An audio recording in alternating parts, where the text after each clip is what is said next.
14 secrets de cuisine utilisés uniquement par les chefs de restaurant. Nous, chez Sympa, nous adorons les challenges. C'est pourquoi nous avons compilé 14 des astuces culinaires les plus utiles qui te feront gagner du temps et qui te donneront des allures de chef. Tu veux savoir comment cuire parfaitement une tranche de bacon, empêcher un morceau de gâteau de devenir tout rassis et de t'assurer que le couteau ne glisse pas quand tu l'utilises? Regarde cette vidéo et tu sauras tout. Clique sur j'aime si tu apprends une astuce dont tu n'avais jamais entendu parler avant. Numéro 14. Cuire parfaitement un steak haché pour son hamburger. Si tu veux que ton hamburger cuise rapidement et équitablement, fais un petit creux au milieu de la viande avant de le mettre dans la poêle. Il disparaîtra pendant la cuisson, et cette astuce toute simple réduira le temps de cuisson et empêchera que la viande ne gonfle, ce que nous avons tous connu un jour ou l'autre. Numéro 13. Couper une belle part de gâteau. Tu connais probablement le coup du gâteau qui se coupe en deux ou qui s'émiette quand tu le coupes. Tu as même une mini crise de panique quand tu vois ce dessert si beau ruiné par tes propres mains. Pour éviter cette catastrophe, passe ton couteau sous de l'eau très chaude et laisse-le là quelques secondes. Puis coupe ton gâteau. Ce geste simple empêchera ton superbe gâteau de rester accroché à la lame. Numéro 12. Verser le jus d'un citron sans en mettre à côté. En fait, c'est tout simple de verser le jus d'un citron directement sur sa cible. Enfonce un petit vaporisateur dedans, et il fonctionnera comme n'importe quel autre vaporisateur de cuisine ou de salle de bain. Si tu as l'impression qu'il n'y a plus de liquide dedans, presse le citron et tu obtiendras plus de jus. Numéro 11. Déterminer les proportions rien qu'avec tes mains. Parfois nous n'avons pas de balance de cuisine sous la main, mais la recette nous demande des mesures bien précises. Pas de panique. Utilise tout simplement ta main pour mesurer les proportions que tu veux. Lorsqu'il s'agit de beurre, margarine ou mayonnaise, ton ongle te servira d'indicateur. Sa taille équivaut à 1 cuillère à café pour ce genre d'ingrédients. Pour peser du poisson ou de la viande, prends-les dans ta main. Si cela rentre tout juste dans ta paume de main, alors cela pèse 42 grammes. Si tu as vraiment besoin de déterminer la portion correcte de chips ou de crackers que tu as, là encore tu peux les peser dans ta main.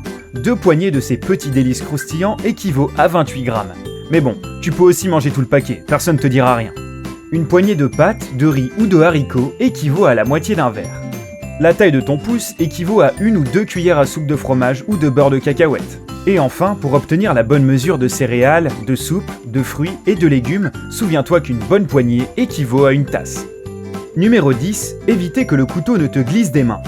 La cuisine peut être un endroit très dangereux, surtout quand tu utilises des objets très coupants comme des couteaux. Tu devrais toujours faire en sorte d'avoir les poignées de tes couteaux propres et sans graisse. Mais si tu veux aller au-delà pour éviter que ton couteau ne glisse, mets des élastiques sur le manche. Numéro 9.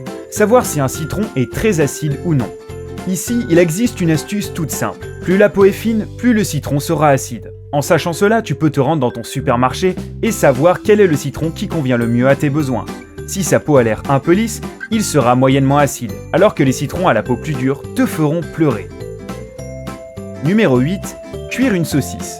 Si tu fais cuire une saucisse à la poêle, tu pourrais être confronté à une cuisson inégale. Pour résoudre ce problème et pour les cuire équitablement dessus et dessous, fais quelques coupures sur la saucisse et cuis-la à feu doux. Problème résolu.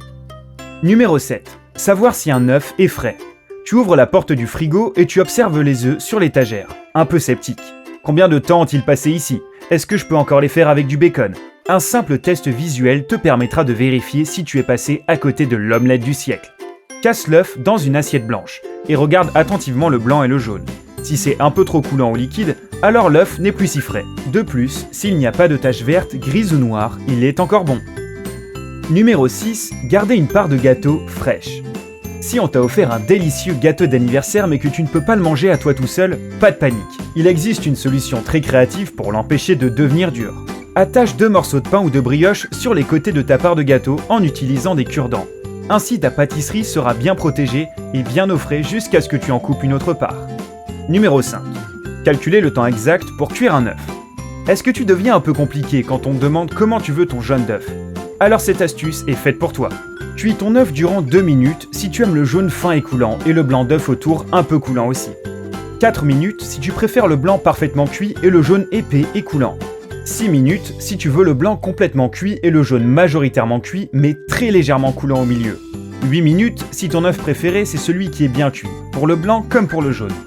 10 minutes si tu aimes que le blanc et le jaune soient cuits au maximum et très légèrement croustillants. Numéro 4. Garder les plantes et légumes à feuilles frais. Mieux vaut garder tes légumes à feuilles et tes plantes dans un papier alu qui gardera bien l'humidité à l'intérieur. Ainsi, ils resteront frais plus longtemps. Numéro 3. Cuire le bacon parfaitement. Le secret pour bien cuire ton bacon est le suivant. Mets ton bacon au four. Chauffe ton four à 200 degrés et mets ton bacon sur un morceau de papier à cuisson. Fais-le cuire durant 12 minutes, voire même 15 à 20 si la tranche est épaisse. Ensuite, transfère-le dans un plat recouvert de papier type sopalin pour éponger le gras et pour le laisser prendre ce côté croustillant. Numéro 2. Réchauffer une pizza. Tu as cuisiné toi-même une bonne pizza. Bon ok, soyons honnêtes, le livreur vient de t'en apporter une, mais elle est déjà froide et tes invités ne vont pas tarder à arriver. La remettre simplement au four ne suffira pas, elle deviendra plus sèche et plus épaisse qu'elle ne l'était en sortant du four. Mais voici une astuce qui pourrait t'aider. Pour réchauffer ta pizza correctement, asperge-la d'un petit peu d'eau avant de la mettre au four. Personne ne remarquera la différence. Numéro 1. Bien couper un steak. Amateurs de viande, écoutez bien attentivement. Coupez votre viande dans le sens inverse des fibres du muscle. Ainsi, cela ne la déchirera pas et vous obtiendrez des tranches parfaites. De plus, la viande sera plus simple à mastiquer.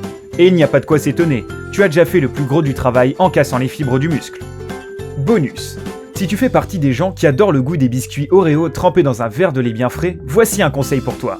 Pour que ton biscuit soit entièrement recouvert de lait sans pour autant que tes doigts ne trempent dedans, utilise une fourchette. Enfonce les dents de la fourchette dans le côté crémeux entre les deux biscuits et maintiens ton gâteau dans le lait aussi longtemps que tu le voudras.